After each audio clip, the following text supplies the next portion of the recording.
Halo Sobat Kompas, senang sekali kalau hari ini kita jumpa lagi di Obrolan K, obrolan penuh makna.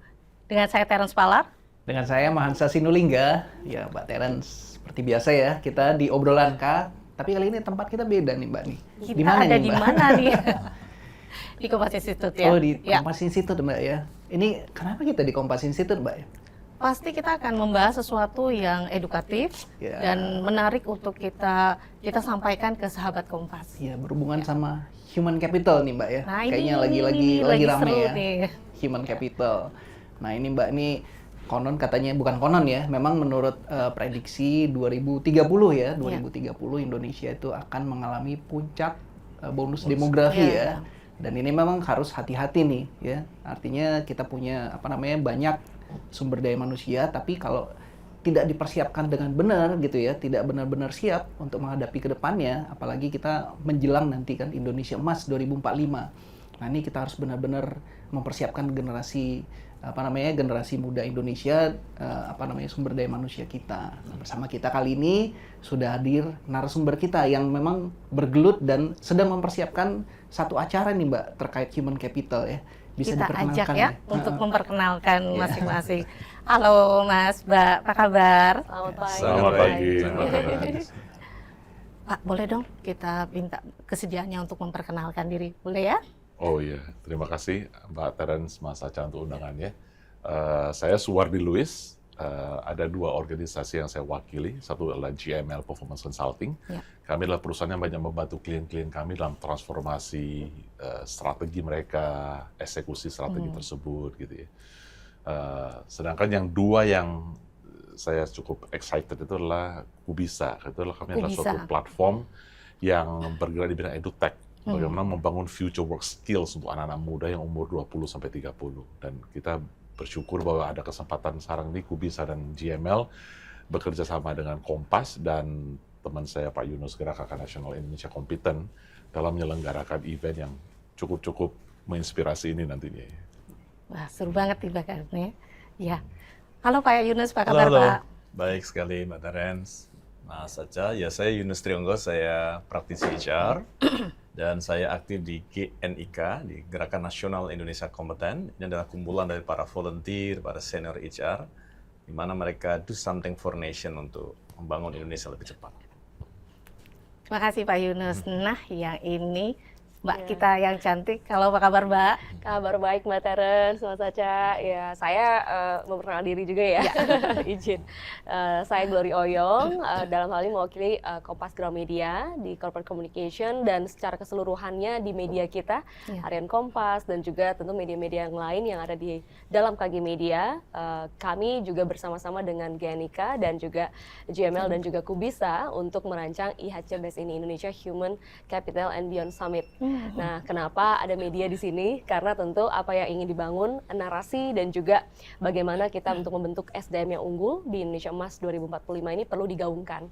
Dan salah satu gaungnya itu bisa lewat media dan juga bagaimana kita bisa menginfluence juga dengan narasi-narasi ya Pak ya, nanti usulan-usulan supaya pemangku kepentingan dan juga stakeholders itu juga memiliki paling tidak arah yang lurus gitu ya, dan juga bersama-sama untuk mencapai tujuan membentuk SDM yang unggul tadi. Ya Mbak Terence, ini ya kita sudah ada kedatangan narasumber ya untuk kita ngobrol bareng gitu ya, Mbak Glory, Pak Yunus, Pak Suwardi. Nah ini tadi yang seperti saya singgung di awal ya, ini kan kita lagi bicara soal sumber daya manusia Indonesia yang unggul untuk menyambut 2045. Nah sepertinya sekarang tuh seperti apa sih tantangan yang dihadapi Indonesia ya, kondisi sekarang ini ya, sehingga kita memang harus benar-benar mempersiapkan sumber daya manusia kita ya. Nah ini mungkin pertama nih Pak Yunus dimulai dari praktisi HR. Iya Mas Aca, jadi hasil riset tahun 2023 itu Indonesia itu Global Talent Competitiveness Index itu naik sangat drastis, tapi kita nomor 2 ya, nomor 1 itu Albania. Nah, tetapi posisi yang baru di Indonesia, yang Indonesia capai itu masih jauh di bawah negara-negara lain ternyata. Jadi itu menunjukkan bagaimana kita punya upaya, kita punya strategi untuk meningkatkan kompetensi SDM Indonesia itu masih perlu akselerasi, masih perlu pemikiran-pemikiran yang breakthrough. Nah, kenapa kok itu harus breakthrough dan akseleratif? Karena waktu kita ini semakin pendek nih. 2030 tuh 5 tahun lagi. Periode puncak bonus demografi itu diperkirakan 2030 sampai 2035. Nah, kalau 5 tahun ini kita nggak mengakselerate nih, kita jalan biasa-biasa saja, nggak nyampe masalahnya. Nah, kita juga harus menembus PDB kita, tidak hanya di sekitar 4.000, sekarang kan sekitar 4.000 ya. Kita harus bisa nembus ke 12.000 US dollars. Kalau kita hanya di 6.000, 7.000, itu akan sama dengan negara-negara Latin. Argentina, Venezuela, Brasilia. Kita akan masuk ke middle income trap. Dan itu menjadi momok buat seluruh bangsa di dunia. Pada waktu periode puncak bonus demografi lewat, itu sudah nggak akan ada lagi tuh. Baru ada lagi puluhan tahun yang akan datang. Jadi urgensinya adalah kita harus segera bersama-sama kolaps ya. Semua stakeholders, pemerintah, non-pemerintah, semua ya, untuk mempercepat peningkatan kompetensi SDM Indonesia. Kira-kira itu kenapa kok kita ingin mengadakan event ini. Oke, menarik ya. Nah itu kalau dielaborasi ya ini kan kita harus bersiap nih. Ada nggak sih kira-kira bidang-bidang apa aja gitu yang menjadi mungkin prioritas atau fokus gitu ya, sehingga itu harus menjadi perhatian dalam pengembangan SDM yang unggul ini? Iya, Indonesia itu unfortunately kita diwariskan dengan tenaga kerja yang latar belakang pendidikan SD SMP-nya itu dominan. Nah itu yang menjadi legacy kita yang menambah tantangan buat kita nih untuk bisa bekerja lebih keras ya. Kita sambil menunggu lulusan yang diploma, politeknik dan juga universitas, tapi kita memiliki warisan ini nih. Oleh karena itu, yang penting sekarang adalah bagaimana kita kemudian mencetak kelulusan dari perguruan tinggi, politeknik, SMK yang keren, yang bisa masuk dunia industri dengan readiness yang tinggi, employability yang keren, tapi kita juga harus ngurusin yang ini nih. Nah, oleh karena itu, pemerintah, non-pemerintah itu memang harus fokus, kemudian collaborate bersama. Jadi, kalau kita bisa melakukan gerakan ini bersama-sama, maka ini bukan hal yang mustahil gitu. Jadi, fokusnya adalah pada tadi, yang sudah kita miliki yang SD, SMP yang cukup dominan itu, sama yang baru-baru yang mau dicetak ini juga harus readiness-nya, matching-nya, link and match-nya juga harus bagus. Jadi, seputar itu kira-kira yang kita harus lakukan. Berarti kalau dalam konteksnya digitalisasi dan globalisasi, ini dampak ke sumber daya manusianya yang terampil adaptif ini bisa terjawab dengan cara-cara tadi ya Pak Yunus? Nah, itu Mbak Terence mengungkapkan sesuatu yang menggelitik dan menggugah buat kita nih. Wah, jadi belum sampai tadi kita mengerjakan PR-PR tadi, ini digitalization, disruption, digital transformation terjadi gitu kan. Kita datangkan banyak emerging technology. Jadi menurut saya Indonesia sekarang lagi seru-serunya lah kira-kira gitu ya. Untuk bagaimana kita sama-sama membangun dengan perubahan dunia yang sangat cepatnya, belum lagi Pak Prabowo bilang geopolitik ya. Jadi anyway, kita butuh orang-orang volunteer, kita butuh orang-orang yang keren Indonesia ini untuk kolaps bersama. Membangun SDM Indonesia dengan percepatan yang bisa memberikan dampak eksponensial.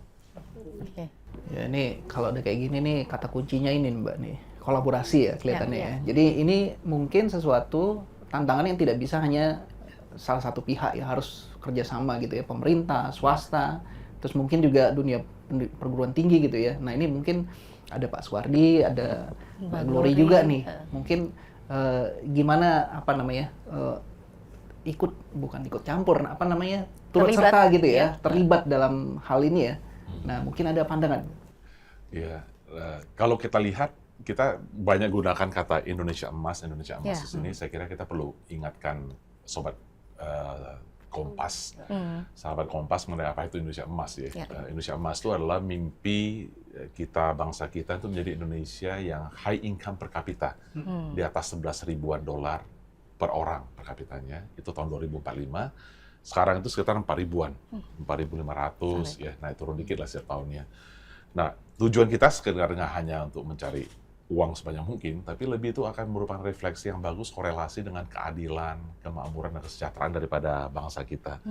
Nah, untuk mendorong itu sebenarnya banyak faktor yang harus kita lakukan ya. Mulai dari pengembangan inovasi dan teknologi, investasi di infrastruktur untuk menciptakan efisiensi dari produksi dan distribusi barang, meningkatkan investasi. Kemudian kita bicara mengenai menciptakan sustainability, green economy, lingkungan kita. Yang tidak kalah pentingnya itulah industrialisasi, manufacturing maupun jasa. Kemudian peran daripada pemerintah untuk bisa menciptakan tata kelola pemerintah yang lebih efisien, pengelolaan fiskal dan moneter yang lebih sehat dan stabil gitu ya. Coba kalau kita lihat 5 ini, kalau dilihat akar permasalahannya, itu adalah yang ke-6 sebenarnya, yang justru mungkin yang pertama paling penting, yaitu pengembangan kualitas, kompetensi, keterampilan, dan juga produktivitas daripada SDM kita. Ya. Nah kalau dilihat dari angka itu ya, Indonesia itu produktivitas kalau dilihat dari GDP per worker, per pekerja, itu sekitar 26.000. Itu gelasnya setengah penuh sebenarnya. Itu di atas India. India itu 20 ribuan. Kita di atas. Tapi di bawah Cina 70 ribuan dolar per tahunnya. Dan kita di negara ASEAN lebih dekat itu rankingnya sekitar nomor 4, nomor 5 gitu, naik turun. Kita itu di bawah Malaysia, di bawah Singapura 103.000 dolar, ya. Di bawah Thailand. Jadi tantangan ini yang membuat sepertinya sih solusi kita itu perlu solusi yang tidak bisa cukup komprehensif isu ini, dan perlu solusi yang tidak sepihak ya, tapi baik dari private BUMN, kemudian akademisi yang menghasilkan orang-orang dari PAUD sampai kuliah sampai selesai yang siap kerja, dan pemerintah tentunya memegang peran untuk bisa menciptakan SDM yang lebih baik. Dan dalam kita sebut acara ini Indonesia Human Capital and Beyond, ada kata beyond-nya, Mbak Terence. Beyond itu artinya itu ada 2 sebenarnya, bahwa ini tidak acara yang biasa, yang pembicara datang serius selesai. Kita mau berbicara yang lebih fun ya. Fun itu artinya dalamnya itu pembicara-pembicara yang tidak biasa di dunia HR. Jadi kita ada artis, influencer seperti Rudy Salim, ada Jerome Pauline, yang bicara itu ada the father of modern HR dunia, Profesor Dave Wick. Ya. Beliau itu profesor dari University of Michigan, orang nomor 1 HR di dunia. Tapi juga kita couple-kan dengan yang namanya Profesor David Rogers. Beliau itu adalah profesor dari Columbia University yang ahli di bidang digital transformation. Inovasi ya. Nah, banyak pembicara-pembicara lain kita ada hadirkan ya. Ada kita baru confirm Toto Sugiri, kemudian kita ada confirm juga Chief of HR, Lo Pek Kim nama beliau. Beliau akan datang juga hadir in person. Beliau itu adalah Chief of HR yang ngurus 105.000 ASN di Singapura. Dan dia tuh duduk di Prime Minister Office. Kita bersyukur beliau bersedia datang, dan kita ingin sharing mengenai praktek terbaik itu nggak hanya industri swasta, tentunya banyak HR director yang ingin belajar business leader gitu ya, tapi juga praktek di level nasional. Bagaimana kolaborasi antara akademisi, swasta, dan pemerintahan yang saya kira sudah dilakukan oleh Singapura lebih baik, sehingga mereka itu, kita masih di era industri sekarang, mereka sudah bergerak dari era industri ke era services, sekarang malah udah ke knowledge. Jadi industri yang mereka tekankan sekarang itu adalah industri medical tourism, industri sekolah-sekolah luar negeri terbaik itu sekarang dihadirkan di Singapura untuk menghidupkan ekonomi mereka ya. Nah, mudah-mudahan beyond ini, 2 hal ini ya, bahwa pembicaranya itu pembicara yang tidak lazim, tidak hanya orang HR tapi juga leader online bicara pemerintahan, dan juga fun-nya itu yang kita hadirkan di sana. Ini menarik ya, pasti acaranya dengan tadi berbagai narasumber, dan topiknya juga tadi Pak Suwardi sampaikan bisa jadi menjawab juga tantangan saat ini, di mana 2030, 2045 bonus demografi bisa jadi multi latar belakang dan juga usia ini juga menjadi tantangan ya Pak ya? Betul. Ya. Sekarang kita sering dengar Gen X, Gen Y, Gen Z. itu. Ya. Banyak yang stigma bermunculan di seru nih. Dari pelaksanaannya nih Mbak Glory, kira-kira seperti apa yang akan dilakukan di IHCBS ini Pak? Ya, jadi tadi sudah sempat dibocorkan ya untuk tema-tema, pembicara, dan tentu ada seminar-seminar besar gitu ya, panggung-panggung besar yang akan menampung pembicara-pembicara hebat tadi untuk menyampaikannya secara satu orang maupun juga panelis. Kemudian ada juga kelas-kelas yang lebih kecil-kecil lagi gitu ya, dengan audiens yang lebih mungkin bisa terpecah-pecah gitu sesuai dengan tema yang sudah kita sampaikan. Itu untuk juga menampung audiens yang ingin mencari sesuai dengan topik-topik dan tema di setiap harinya. Jadi acaranya pasti padat gitu ya, tidak ada dikasih kesempatan untuk nganggur lah gitu ya para nanti yang datang pengunjung-pengunjung. Tapi yang saya ingin tekankan sebelum masuk ke dalam acara dan tanggal-tanggal adalah yang menarik tadi Mbak Teren sempat menyinggung mengenai lintas generasi. Nah tadi kan Pak Suwari juga sudah menyampaikan ya bahwa yang menarik adalah bahwa sekarang itu generasinya mulai yang produktif ya, mulai dari Gen X gitu ya, Gen Y atau milenial dan juga Gen Z gitu. Dan sebelumnya ada tadi disrupsi, ada juga tadi percepatan digitalisasi dan jangan lupa kita juga mengalami pandemi COVID sebelumnya. Jadi pola kerja itu ada mengalami perubahan juga. Dan tidak hanya pola kerja yang mengalami perubahan, jenis industri atau juga jenis pekerjaan juga bertambah. Jadi yang tadi ada influencer, terus kemudian ada juga beberapa orang yang bekerja secara mandiri, mereka menyebut diri sebagai content creator, terus juga ada muncul kemudian self-employment yang di bidang-bidang industri kreatif. Nah, yang tidak kemudian bisa dikategorikan sebagai pekerja kantoran lah gitu ya. Nah ini juga menarik karena kita melihat bahwa tantangan ke depan ini dengan dinamika pekerjaan yang semakin meluas, dan juga kesempatan dan juga tipikal generasi yang sangat digital savvy. Nah, ini kan bagaimana mereka menyesuaikan diri dan bagaimana juga interaksi between generation ya. Kemarin ada yang menarik di antara steering committee ketika kita menentukan pembicara atau juga nanti akan sharing dari lintas generasi. Gen X, Gen Y dan juga Gen Z gitu ya.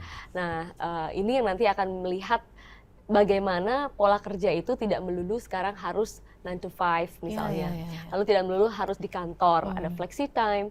Terus kemudian juga bagaimana mereka lebih appreciate dirinya sehingga bahkan ada beberapa perusahaan atau kantor yang memiliki fasilitas lebih seperti misalnya sarana olahraga atau juga sarana untuk rekreasi seperti musik dan lain sebagainya. Itu bisa menjadi pilihan-pilihan juga bagi generasi sekarang.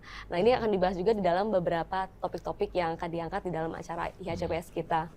Nah ini yang secara gambaran besar, kemudian juga ada rencananya kita akan menghadirkan seperti job fair gitu ya. Jadi akan ada kesempatan juga bagi para calon-calon pelamar kerja untuk bertemu dengan industri yang bisa menyerap mereka sebagai fresh graduate atau juga mereka yang ingin mengalami suatu pengalaman baru dalam industri gitu ya, mengetahui bidang-bidang, terus kemudian bagaimana kecocokan mereka untuk melamar pekerjaan gitu. Nah ini semua akan dihadirkan dalam rangkaian 3 hari kita IHCPS. Seru banget ya acaranya. Tadi kalau dengar dari Mbak Glory, ragamnya banyak banget, tidak sekadar conference dan juga ada musik ya. Jadi ada konser juga. Jadi sahabat ya. Kompas harus notice nih mengenai hal ini. Jadi kalau saya tangkap itu kan berarti isu-isu yang sangat makro, bahkan tapi sampai yang paling fun juga ada gitu ya. Nah sebenarnya berarti ini terbuka untuk siapa aja ya yang diharapkan bisa hadir di acara ini, Mbak? Ya jadi ya tentu para profesional practitioner. Terus yang kedua, mereka yang juga saat ini berada di industri. Nah, lalu para mahasiswa dan juga teman-teman di sekolah yang bahkan belum masuk ke dunia kerja ya. Karena kita harus membuka wawasan seluas-luasnya, terutama kepada para pelajar juga. Jadi ini bisa dibilang hampir seluruh kalangan ya, bisa menjadi sasaran dari peserta yang hadir nanti. Jadi kalau saya boleh tambahkan dikit tuh ada 2 jenis audiens yang kita tarik. Satu itu adalah para director dan business leaders. Jadi ini tidak hanya untuk human capital director, tapi juga para business leaders yang mereka ingin tahu cara praktek-praktek melakukan bisnis terbaik bagaimana. Itu kita taruh di mega session paginya, lalu siangnya kita bagi ke 7 concurrent track. Paralel 7 kelas, bicara well-being, people and technology, green people management, dan seterusnya ya. Lalu kemudian ada tiket jenis kedua itu di luar itu ada exhibition, ada pembicara-pembicara tier 2 juga di luar. Itu kita ada memberikan kesempatan buat mahasiswa dengan harga yang sangat bersahabat yang kita subsidi sebenarnya cuma Rp50.000. Mereka bisa datang menikmati musik dan lainnya, berinteraksi dengan orang-orang terbaik di dunia SDM dan bisnis gitu ya. Nah 2 itu kita selenggarakan. Yang saya excited sebenarnya begitu Mbak Glory cerita mengenai Gen X, YZ itu ada satu sesi ya, itu namanya Battle of Generations. Itu sesi itu nanti kita akan hadirkan Pak Rudy Affandi. Pak Rudy Affandi ini mantan director di SL Axiata, GE, lalu kemudian beliau itu mewakili Gen X lah. Lalu ada Pak Indra Gunawan, CEO-nya Bobobox yang sekali lagi naik daun ya, Bobobox sama Bobo Cabin. Beliau mewakili Gen Y milenial. Lalu akan ada 2 anak muda yang umur 20-an, mereka 2 top performer. Satu adalah mewakili dari perusahaan Kompas, satu lagi dari perusahaan Paragon dengan merek Wardah. Nah, kita meletakkan mereka biar mereka bertempur dikit nih. Apa benar tuh stigma-stigma ini kan? Ini kan baru saya melihat menarik ya. 2 hari lalu saya lihat di TikTok itu ada seorang influencer yang menulis tentang banyak berbicara di TikTok lah ya. Dan hari itu menarik itu dia kayaknya kesel banget dengan asistennya berumur 20-an. Dan dia menunjukkan Gen Z itu yang katanya lebih kurang proaktif dan lainnya, gitu ya. Mental strawberry. Apakah benar gitu ya? Saya termasuk yang kurang setuju, tapi biarlah ini didebatkan dalam acara tersebut. Jangan sampai ketinggalan acara ini. Tapi kita belum tahu sebenarnya ini akan diadakan kapan dan di mana nih. Mungkin Mbak Glory ada saran? Jadi diadakan di bulan November ini, ya, yang pasti tanggal yang sangat menarik ya, 13, 14, 15 ya Pak ya. 3 hari ya Mbak ya? 3 hari di G-Expo Kemayoran, dan kita masih membuka pendaftaran juga bagi yang tertarik. Jadi walaupun sudah sangat terbatas sekali ya, karena sudah banyak yang lebih dulu early bird untuk membeli tiketnya, dan terutama dari perusahaan-perusahaan ya, kami juga mengencourage karena sangat jarang sekali para pembicara-pembicara hebat ini bisa berkumpul di satu tempat, dan kita sudah tidak hanya sekedar online gitu ya saat ini, tapi kita bisa hybrid, kita bisa bertemu.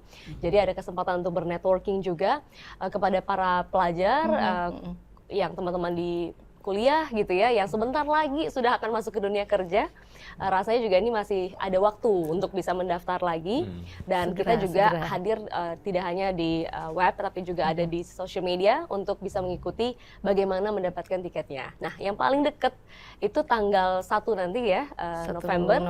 Kami juga akan mengadakan acara bersama dengan para digital content creator, dan ini juga mengajak teman-teman untuk bisa menjadi terlibat ya dalam hal ini, ikut menyuarakan, menggemakan acara kita. Silakan juga nanti bergabung di social media IHCBS ya, untuk bisa melihat informasi lengkap bagaimana mengikutinya dan mendapatkan tiketnya. Pra-event ya berarti ya Mbak ya? Ya, pre-event, dan tentu bagaimana untuk bisa membook juga ya, akses untuk bisa hadir dan tadi ya mengalami sesi demi sesi dari acara yang kita suguhkan. Berarti harus memantau lah informasi di beberapa channel atau berita informasi di Kompas Gramedia ya Mbak? Ya, bisa di tentu di media kita, tapi juga yang kedua bisa juga masuk ke social media IHCBS di Instagram, dan juga ada link-link di sana ya untuk bisa segera melakukan book tiketnya. Bagus sekali Mbak, nggak boleh ketinggalan ini kayaknya. Pasti, kita harus segera early bird, ingat. Mas Aca, aku masih penasaran sama Mas dan Mbak ini. Tentunya ada pesan atau harapan supaya sahabat Kompas tidak akan ketinggalan untuk hadir di acara ini. Dari Pak Yunus mungkin? Ya, sahabat Kompas yang saya banggakan dan kita banggakan. Ya, tapi acara ini sangat berbeda sama acara-acara yang lain ya. Kalau di acara seminar, summit yang lain itu adalah event besar tuh. Nah, kalau ini bukan hanya event, kita juga memberikan event, kontennya dan konteksnya. Karena hasil akhir dari event ini adalah blueprint untuk Indonesia Emas 2045. Dan itu sesuatu yang doable, yang executable, dan yang akan menyelesaikannya kita juga, ya, komunitas kita dan juga kolaborasi di antara kita. Jadi itulah juga yang akan kita suguhkan ke RI1 nanti ya, di tahun depan. Bahwa kita sebagai anak bangsa, kita punya komitmen juga nih untuk ikut membangun bangsa ini. Jadi event itu tidak hanya sekedar event. Sering event dilakukan, setelah itu dilupakan gitu kan. Nah, ini ada kontennya, ada konteksnya. Jadi sahabat Kompas semuanya cepat-cepat daftar, register, sampai mumpung masih ada tiketnya ya. Jadi karena tadi Mbak Glory sudah bilang ini sudah banyak yang daftar juga, jadi buruan segera daftar. Pak Suwardi mungkin ada yang disampaikan? Iya, saya kira sih ini exciting bagi kita, itu tidak hanya sekedar hura-hura merayakan event, tapi eventnya ada tujuan yang saya kira sangat mulia. Semakin banyak terlibat dari praktisi, akademisi maupun dari pemerintah, itu akan sangat bagus. Dan saya bersyukur itu Kompas sebagai media terdepan itu bisa ikut berkontribusi bersama dengan GNI, kita kerjasama. Dan yang kita mau buat ini bukan sesuatu omongan saja, tapi sudah ada prakteknya sebenarnya. Yaitu misalnya minggu lalu saya berterima kasih itu dilibatkan di acara dengan Lembaga Administrasi Negara, dan Pak Taufik Ketua LAN juga akan hadir jadi pembicara. Di acara itu ada celebration kerjasama GNIK dengan LAN, di mana GNIK itu memberikan praktisi-praktisi terbaik, meng-coaching 40 top talent di ASN. Jadi ada sekitar 10.000 ASN di training, 40 dipilih terima coaching, dan mereka dimagangkan di dunia swasta, di Sinarmas dan lainnya gitu ya. Dan itu bagi saya itu ketika hari itu salah satu muridnya itu memberi testimoni, dan dia menyampaikan betapa matanya itu terbuka mengenai beda swasta dan pemerintahan, apa yang dia pelajari swasta bisa diterapkan pemerintahan. Itu yang mau kita ciptakan lebih luas lagi sekarang ini dengan event IHCBS ini, bahwa 3 sektor ini bisa saling melengkapi untuk membangun Indonesia yang lebih baik. Siap menghadapi Indonesia Emas. Betul. Ya. Mbak Glory, ada yang ditambahkan? Tentu saya tadi sambil mengecek juga ya sosial media kami, karena kami juga sedang mempersiapkan platform untuk teman-teman bisa melihat lebih rinci bagaimana kegiatan ini bisa hari demi hari gitu ya, dan juga tentu bocoran-bocoran mengenai setiap sesinya, dan semuanya bisa diakses di sosial media. Sementara ini paling mudahnya ya untuk melihat di sosial media Instagram IHCBS. Indonesia Human Capital and Beyond Summit. Nah, kemudian di tentu media Harian Kompas sebagai salah satu media partner, dan harapannya adalah bahwa semua bisa terlibat. Karena saat ini tidak hanya media saja secara konvensional yang punya channel, tapi juga kita semua penggerak-penggerak di social media juga memiliki channel-channel untuk bisa menggemakan kegiatan ini. Karena supaya semua yang bisa terlibat ini juga bisa ikut ambil bagian, jadi bisa ikut bergabung, dan ketika sampai di acara pun bisa ikut mengambil konten-konten ya, dan bisa menyuarakan betapa pentingnya kita untuk mendapatkan insight dan juga ilmu-ilmu untuk menghadapi Indonesia Emas. Gitu, harapan saya sih semua bisa terlibat. Jadi nggak cuman orang-orang practitioner, nggak cuman mereka yang sudah ada di dunia bisnis saat ini, para business leader, tapi juga para mahasiswa dan juga masyarakat yang barangkali ingin mengetahui ruang kerja baru, ya mungkin pola-pola yang saat ini ada, bagaimana trennya, bagaimana juga ke depan perkembangan dari dunia HR, itu bisa terlibat semua. Jadi mari kita ramaikan, dan sambil juga tadi ikut berbahagia dengan suguhan entertainment yang nanti akan disajikan. Jadi it's not just a summit dan juga pameran dan juga job fair, tapi ini juga adalah acara kebersamaan untuk kita semua. Bu Glory dan Pak Yunus akan sing along nanti. Wah, harus lihat nih. Jadi bukan yang serius-serius aja, tapi seru juga ya. Seru, santai, Pasti. tapi juga pasti ini ya, makna dalam, Mbak, seperti obrolan kayu. Seperti obrolan kita. Oke, Mbak Terence, gimana, Mbak? Ini obrolannya daging semua nih, Mas. Jadi jangan sampai ketinggalan, sahabat Kompas, karena IHCBS ini pastinya akan seru banget. Ragam kegiatannya juga banyak, dan juga didukung oleh narasumber dari luar dan dalam negeri yang kompeten dalam hal human capital. Tentunya kita sama-sama, seperti yang tadi Mbak Glory sampaikan, harus juga menjadi penggiat-penggiat yang punya semangat yang besar untuk menuju Indonesia Emas 2045. Ya. Oke, Mbak Terence, sepertinya untuk edisi kali ini kita cukupkan seperti ini ya. Dan pastinya nanti kita tetap akan menghadirkan tamu-tamu dengan topik-topik yang menarik ya. Kalau hari ini kita sudah bicara human capital, next-nya kita mungkin bicara dengan tamu-tamu yang lain dengan topik yang lebih menarik lagi ya. Dan Mas Mbak ini bisa kita ajak lagi. Iya, pastinya. Oke, bersama para tamu kita, Pak Suwardi, Pak Yunus, Mbak Glory, dan saya Mahansa Sinulinga. Dan saya Terence Palar. Terima kasih di obrolan obrolan penuh makna. Sampai jumpa. Bye. Dadah.